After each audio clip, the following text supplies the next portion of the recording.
Hello guys, and welcome to part 12 of Let's Play Minecraft.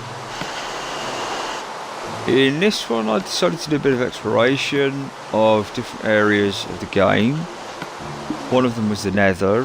That didn't go well. I'm going to be completely honest with you. Didn't go well at all. Lost kind of a lot of stuff. Taught me some valuable lessons. One of them being that the nether sucks. Yeah, the nether is difficult and unpleasant and it sucks, and you know, screw the nether.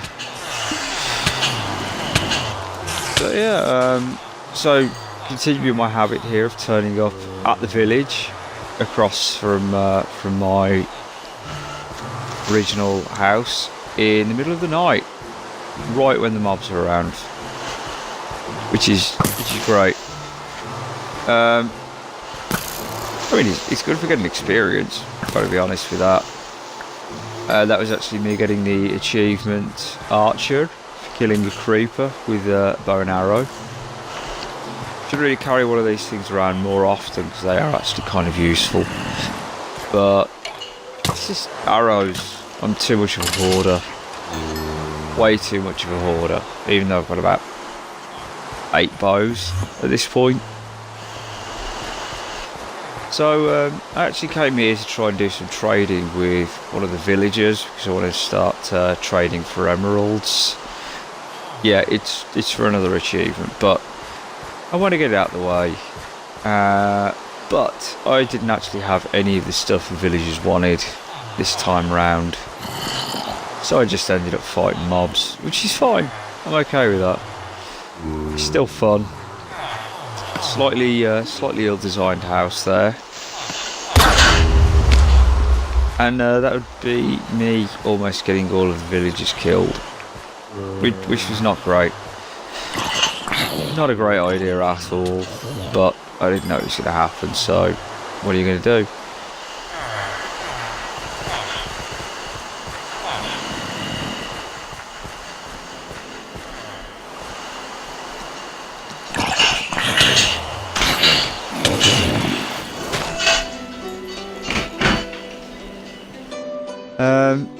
In this section here, I actually got pushed down here by a spider while I was on the way back to my own base camp, and I happened to find that it was actually pretty damn full of useful stuff. It was all iron ore and coal, but yeah, it was kind of full of that.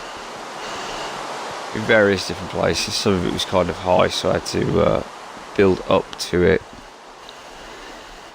But, the iron ore actually kind of went to waste because that was just before I decided to go into the nether.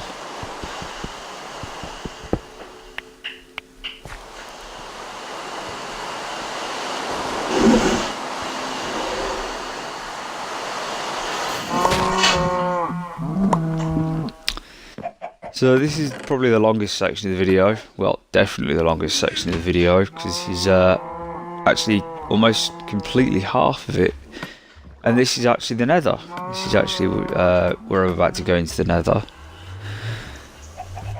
which was kind of a bad idea, but I suppose you've got to learn. I've actually been in there once already, which is how I've already got nether rock, or nether rack. But I had the bright idea that I was going to, because cobblestone is resistant to gassed fireballs, I was going to cover my entire spawn point in cobblestone, which seemed like a really good idea. But the problem is that when I had 2 ghasts floating around firing fireballs at me, it kind of made me a sitting duck. Which, in hindsight, was not the greatest idea in the world, but it was, I would like to say, not the worst idea in the world. Even though, even when they missed, because I'm standing on netherrack, it did turn the entire place into a a complete inferno, which I couldn't actually walk around in at all. Yeah, there is also the fact that it kind of set me on fire as well. But what can I say? I tried. Wouldn't have worked if it... Or rather, it would have worked if it wasn't for that pesky ghast. So, yeah. Yeah, just thought continue it anyway, because stubbornness kind of runs in my family. And I was determined that I was going to finish this and be protected and safe.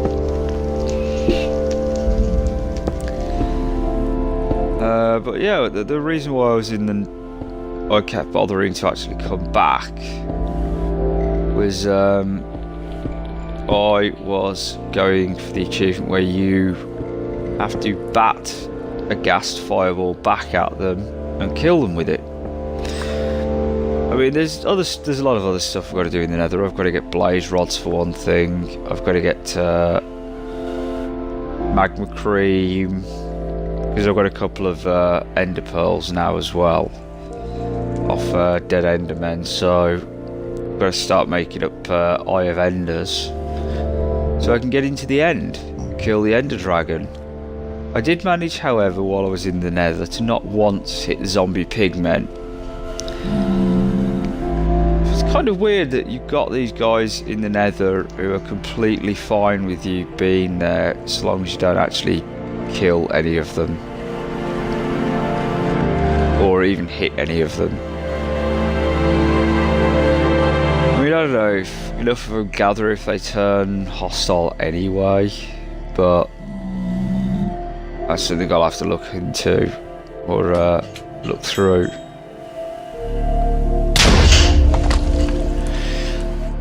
Yeah, there's actually two ghasts around at this point. And yeah, at some point after this is finished recording, I actually lost all of my armor and both of my iron items, my pick and sword, by falling into lava underneath. Under this area there's actually a massive pool of lava. This is kind of actually a platform more than anything else, or over the edge where my spawn point is anyway. It's kind of a platform. So when a ghast actually exploded the area underneath, yeah, I got dropped straight down into lava and lost everything. That, I'll be honest, I had to turn the console off for a few minutes. Yep, temper was it was fraying at that point. But I did turn it back on, and at that point in time I decided to start going off and trading again with the villagers. So I got a brief idea of what some of them wanted, what I could trade with them, and so I grabbed a couple of things out of my cases and went back. One of those things was wheat, but luckily enough the villagers actually have enough wheat anyway that I could go farm a bunch of theirs. But manners being what they are, me being English, I've always got to think about manners, because that's what we do. I had to replant a whole bunch of seeds, bunch of carrots and stuff. This guy getting in the way, poking his big ass nose in. So yeah, I replanted everything because if nothing else it's basically free farming space, so might as well make the best of it. But just looking around, trying to find the guy who wanted wheat for an emerald, and it was actually I think these are a couple of guys from this one. Nope, that's him there. So I see if I finally managed to trade for my first emerald.